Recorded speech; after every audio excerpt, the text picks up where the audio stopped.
The Time Warp Trio, It's All Greek to Me, Chapter 2. I can just hear one of you smart guys out there saying, "How can you travel into Greek mythology?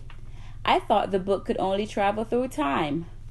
Honestly, I have no idea how we ended up facing the three-headed dog of the underworld from Greek mythology. Well, I have some idea, but it wasn't really my fault.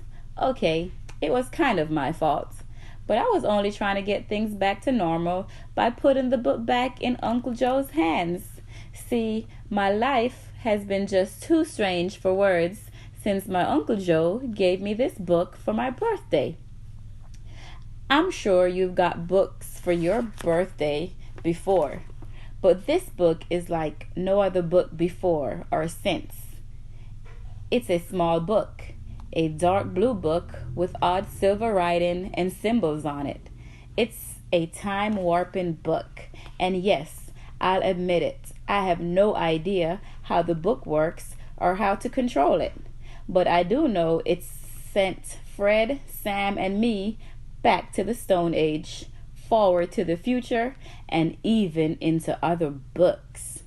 One thing that always stays the same is the green time-traveling mist that comes out of the book. The other thing is that once we go somewhere, the only way we can get back is to find the book in that new time or place. Get it? Got it? Good.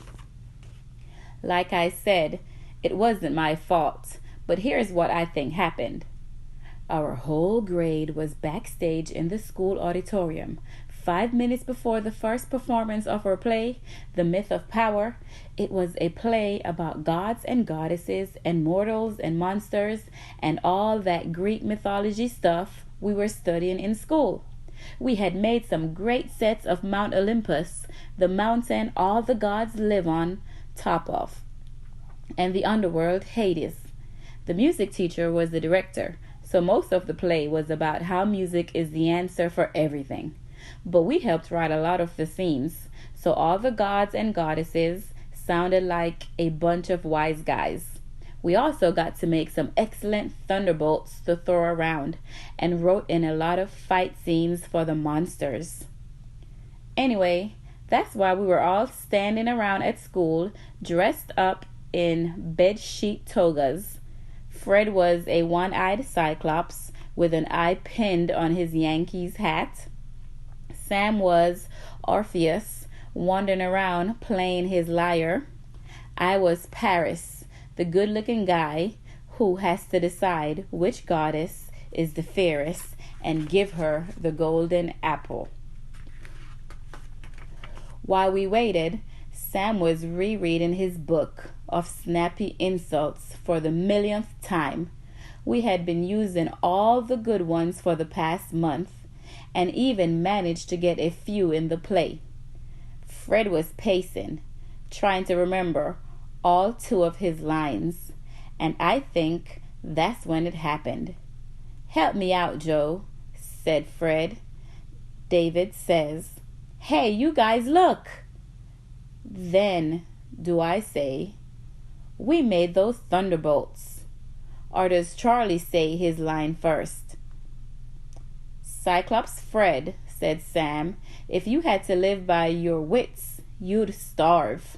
Fred picked up an aluminum foil covered thunderbolt and bopped Sam on the head with it.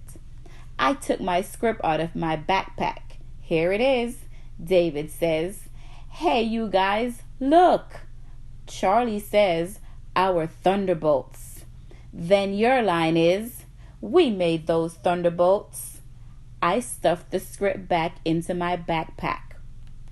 "Something is preying on your mind, Fred," said Sam. "But don't worry, it will die of starvation." Fred swung his thunderbolt again.